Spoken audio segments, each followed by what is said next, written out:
Hey guys, it's Monday the 20th. I'm going to read you chapter 13. The challenge today is to tell me whose room I'm in, and doing that will put you in the gift card, a gift card drawing, the $10 gift card drawing. If we get too many people in that, then I'll extend it, and we'll do 2 drawings at the start of next year. So I am keeping track. I do have a list on it in a notebook and a list on our classroom board. So chapter 13, private message me or have a parent message me, whatever, where I am in the building, okay, whose classroom I'm in, and then, yeah, we'll get you in the drawing. So chapter 13 is a short chapter. It is chapter 13, ZemCon 5, from the epic fail of Arturo Zamora. We spent the next week on high alert.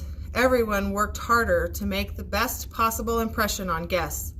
I washed dishes over and over, and Martine yelled at me a couple times because I was taking too long to move the dish racks through El Monstro. It felt like guests were really responding to our extra level of service. We sent out free goat cheese croquettes with fresh fig jam to every person who came in to eat. My mom instructed the servers to say it was a thank you from Abuela. Brian prepared fresh mint juice and poured it into these amazing ceramic jars that said agua in cursive on them. Every table got a jar of fresh mint juice. It was all hands on deck, and the restaurant was buzzing. Abuela was the only one missing. My mom, Aunt Tootie, Uncle Carlos. Good grief. Good grief. I'm gonna shut off my volume. What the heck? Sorry, guys. Okay, just a sec. There we go. All right, we're good. Okay, there. We'll try it now. All right. Uncle Carlos insisted that she stay home so she could take her medicine and rest. But that meant we all had to try to fill the dining room with Abuela's essence, the thing our customers loved more than her cooking. We had more specials, extended lunch menus in tonight, something, it's time for lunch, something that a few of our regulars had asked for in the past. Commissioner Garcia finally came back to the restaurant and was especially pleased when he heard he could eat his favorite Cuban sandwich for dinner also. As the week went on, we felt really good about the upcoming vote. Then everything exploded on Friday morning.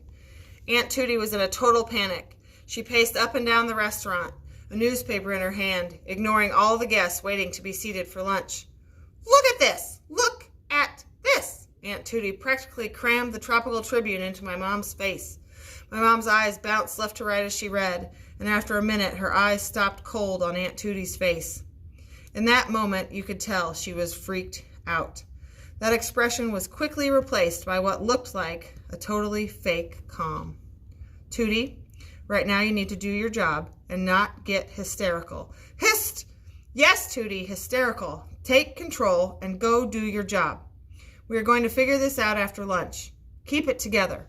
I need my sister to be strong, okay? Tootie nodded quietly. It was the first time in my life that I didn't see Aunt Tootie make a face at my mom when she told her to do something. Aunt Tootie went back to the hostess stand to greet a guest. Hi, I'm sorry for the wait.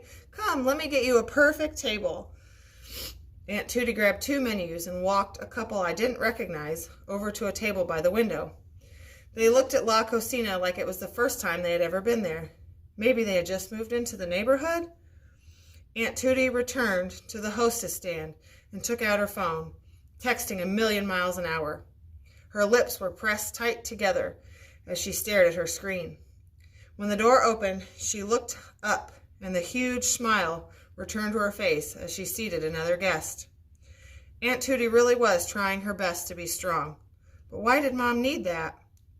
My mom had already disappeared into her office, leaving the newspaper behind at the bar.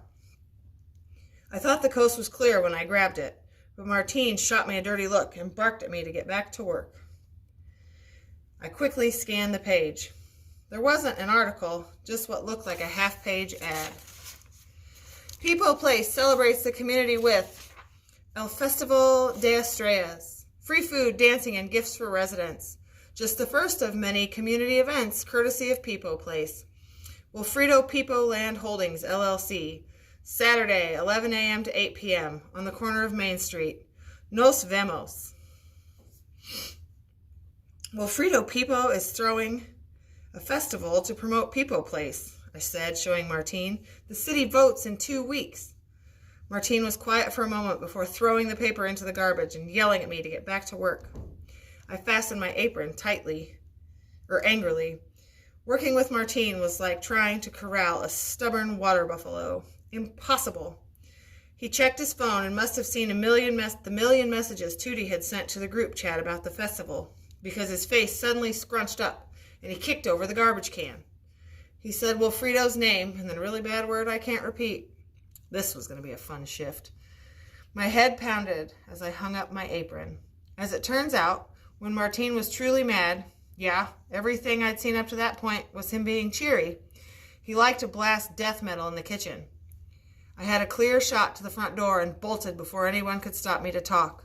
That was when my mom appeared and blocked my path to freedom.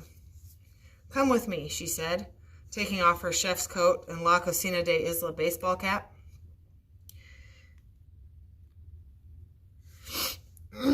Where are we going? To Wilfredo Peepo's office. He's having a catered lunch for the local businesses.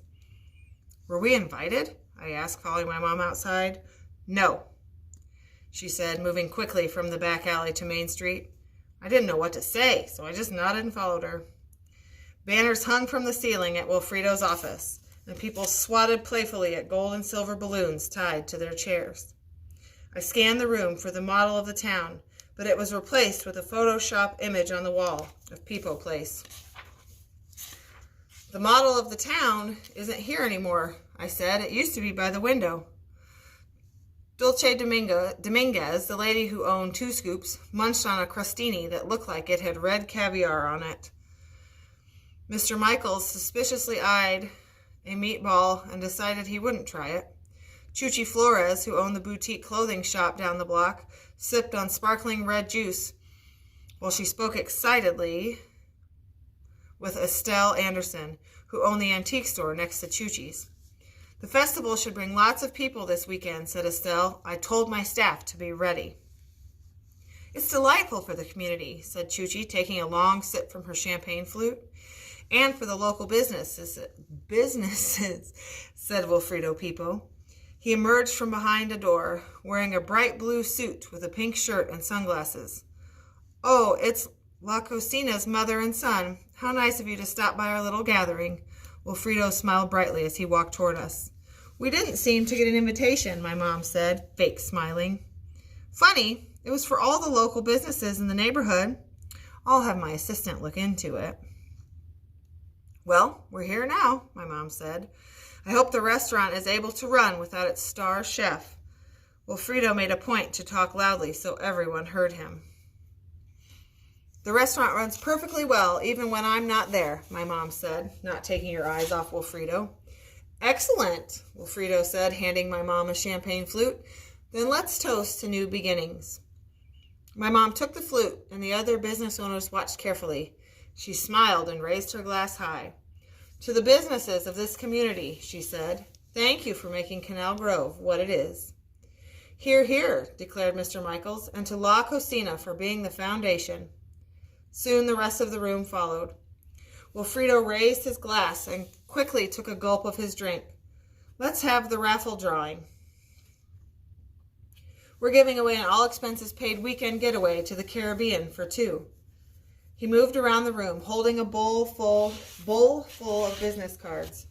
Actually, why don't I pick 2 different winners? Then 4 of you can go. Wilfredo didn't wait for anyone to respond. He dug his hand inside and pulled out the first business card. Chuchi Flores! Chuchi's jaw dropped while Estelle clapped excitedly. Everyone grew anxious and excited as Wilfredo scanned the room. He looked at my mom and handed the bowl to her. Do you want to pick the next winner, Kari? Or chef? He asked. Enrique Sermayo, the artist who owned a gallery close to La Cocina, approached my mom. Don't worry, Kari, he said. You are part of this community like we all are. Exactly, Wilfredo said as he extended the bowl. It's all in good fun. My mom hesitated. Don't do it, Mom. I said, remember why we're here, the festival. How did you get the festival approved on such short notice? My mom asked, pushing the bowl away. Commissioner Garcia is just the nicest man. He loves golf as much as I do. My mom gave Wilfredo the most intense look, but he didn't seem fazed. In fact, he smiled brighter. His assistant popped up next to him and took pictures with his phone, furiously typing after every picture. Claudio is my assistant extraordinaire, he said. He is posting pictures of all our events. Here, let's take a selfie. Before my mom could react, Wilfredo put his arm around her and took a photo. He handed the phone back to his assistant. The caption should read, Chef Caridad and Wilfredo at the local business luncheon for Pipo Place. # working together. Claudio typed and posted the picture, then left to take one of Chuchi in front of the banner with the raffle information. My mom looked over to me and motioned for us to leave. Come on, she said. Well, at least throw your business card in there, Chef, Wilfredo said. No, thank you, she replied. She turned to everyone else and managed to smile. It was nice seeing you all. We walked out of the office and toward the restaurant. My mom took out her phone and began texting. Everyone meet at the restaurant today before we open for dinner. ZEM. With that, her phone went crazy. 2 family meetings in 1 week, and this one was upgraded to a Zamora emergency meeting? The last time we'd had a ZEM, Abuela went to the hospital for her 3rd stay in 3 months, and it was decided that she wouldn't cook Sunday family dinner anymore. ZEM was not a good sign. I could only imagine Tootie's hysterics back at La Cocina. I looked at my mom as she scowled. Maybe now we'd break out the machine guns and samurai swords. All right, guys, so remember, tell me whose room I'm in, and you get in the gift card drawing. Okay? See you tomorrow.